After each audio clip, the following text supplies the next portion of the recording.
A Dance in Fire, V1. Scene: the Imperial City, Cyrodiil.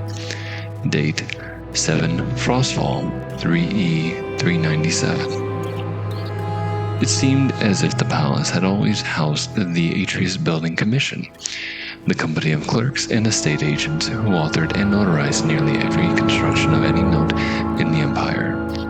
It had stood for 250 years, since the reign of Emperor Magnus, plain-fronted and austere hall on a minor but respectable plaza in the Imperial City.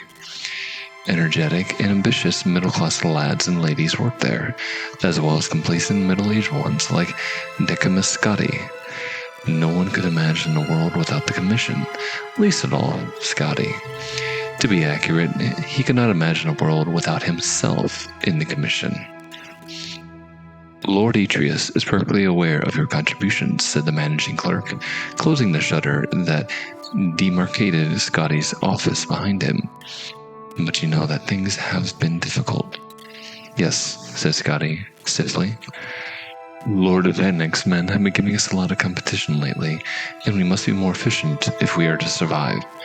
Unfortunately, that means releasing some of our historically best, but presently underachieving senior clerks. I understand. It can't be helped.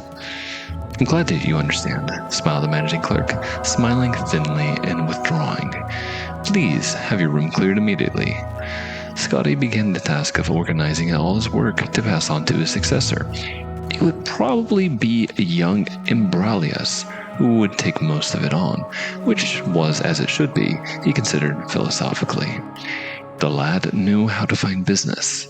Scotty wondered idly what the fellow would do with the contracts for the new statue of St. Alicia, for which the Temple of the One had applied.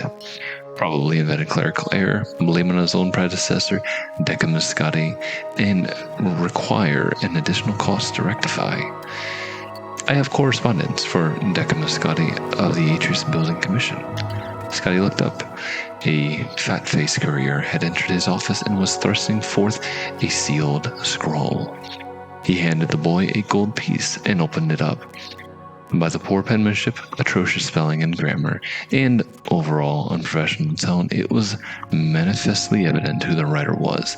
Leodus Juris, a fellow clerk some years before who had left the commission after being accused of unethical business practices. Dear Scotti, I imagine you always wondered what happened to me, and the last place you would have expected to find me is out in the woods. But that's exactly where I am. Haha. If you're smart and you want to make a lot of extra gold for Lord Atreus and yourself, haha, you'll come down to Valenwood too.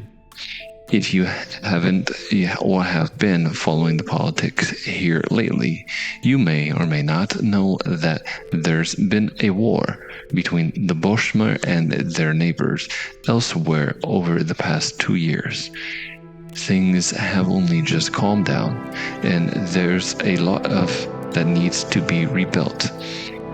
Now I've got more business than I can handle, but I need someone with some clout, someone representing a respected agency to get the quill in the ink. That someone is you, my fiend.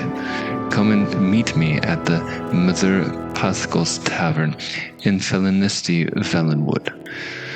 It'll be here 2 weeks and you won't be sorry. Juris. P.S. Bring a wagon load of timber if you can. What have you there, Scotty? Asked a voice. Scotty started. It was Imbralius, his damnably handsome face peeking through the shutters, smiling in a way that melted the hearts of the stingiest of patrons and the roughest of stonemasons. Scotty shoved a letter in his jacket pocket.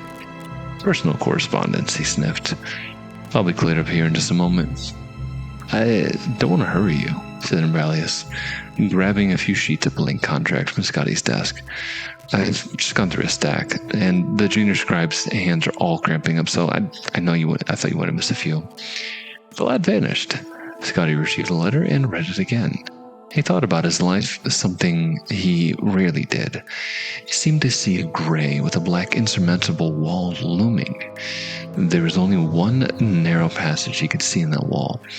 Quickly, before he had a moment to reconsider it, he grabbed a dozen of the blank contracts with shimmering gold Atreus building commission by appointment of his Imperial Majesty and hid them in the satchel with his personal effects. The next day, he began his adventure with a giddy lack of hesitation. He arranged for a seat in the caravan bound for Valenwood, the single escorted conveyance to the southeast, leaving the Imperial City that week. He had scarcely hours to pack, but he remembered to purchase a wagon load of timber. It'll be extra gold to pay for a horse to pull that, frowned the convoy head. So I anticipated, smiled Scotty, with his best embracious grin. 10 wagons, and all set off that afternoon through the familiar Cyrodiilic countryside, past fields of wildflowers, gently rolling woodlands, friendly hamlets. The clop of horses' hooves against the soundstone reminded Scotty of that Atreus building commission constructed it. 5 of the 18 necessary contracts for its completion were drafted by his own hand. Very smart of you to bring that wood along, said a gray-whiskered Breton man next to him on his wagon. You must be in commerce. Of a sort, said Scotty, in a way he hoped was mysterious before introducing himself. Decimus Scotty. Griff Mellon, said the man. I'm a poet, actually, a translator of old Bosmer literature. I was researching some newly discovered facts about the Minoria de Playbar 2 years ago when the war broke out and I had to leave. You are no doubt familiar with the Minoriad, if you're aware of the Green Pact. Scotty thought the man might be speaking perfect gibberish, but he nodded his head.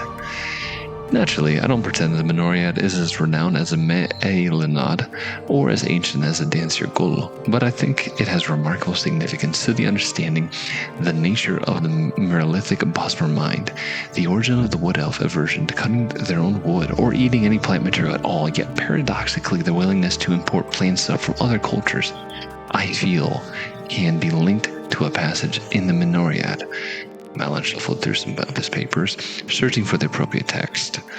To Scotty's vast relief, the carriage soon stopped at the camp for the night.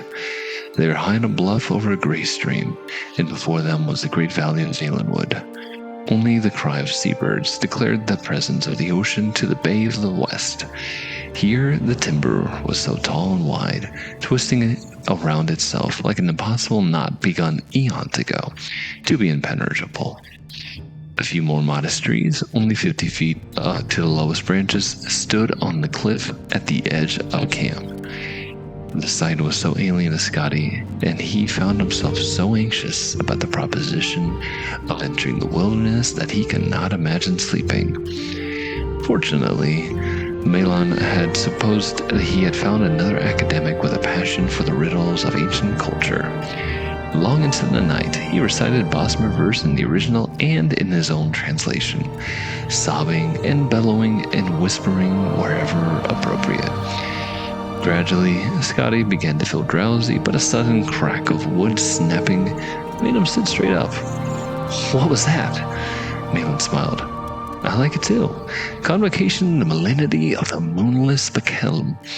A dance of fire. There's some enormous birds up in the trees moving around, whispered Scotty, pointing in the direction of the dark shapes above. I wouldn't worry about that, said Malin, irritated with his audience. Now listen to how the poet characterizes Herman Moore's invocation of the 18th stanza of the 4th book.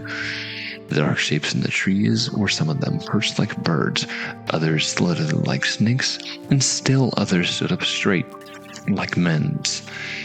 As Malin recited his verse, Scotty watched the figures softly leap from branch to branch, half gliding across impossible distances for anything without wings. They gathered in groups and then reorganized until they had spread to every tree around the camp. Suddenly, they plummeted from the heights. Mara, cried Scotty, it's falling like rain. Probably seed pods, Malin shrugged, not turning around. Some of the trees here have remarkable camp erupted into chaos. Fires burst out in the wagons. The horses wailed from the mortal blows. Casks of wine, of fresh water, and liquor gushed their contents to the ground. A nimble shadow dashed by Scotty and Malin, gathering sacks of grain and gold with impossible agility and grace. Scotty had only one glance at it, lit up by a sudden nearby burst of flame. It was a sleek creature with pointed ears, wide yellow eyes, mottled pied fur, and a tail like a whip. "Werewolf," he whispered, shrinking back. "Cathyrots," groaned Malin. "Much worse. Khajiit cousins or some such thing come to plunder." "Are you sure?" As quickly as they struck, the creatures retreated, diving off the bluff before the battle maze in the night. The caravan's escorts had fully opened their eyes. Malin and Scotty ran to the precipice and saw 100 feet below the tiny figures dash out of the water, shake themselves, and disappear into the wood. "Werewolves aren't acrobats like that," said Malin. "They're definitely Cathayrot. Bastard thieves. Thanks Stennar, they didn't realize the value of my notebooks. It was a complete loss." It wasn't a complete loss.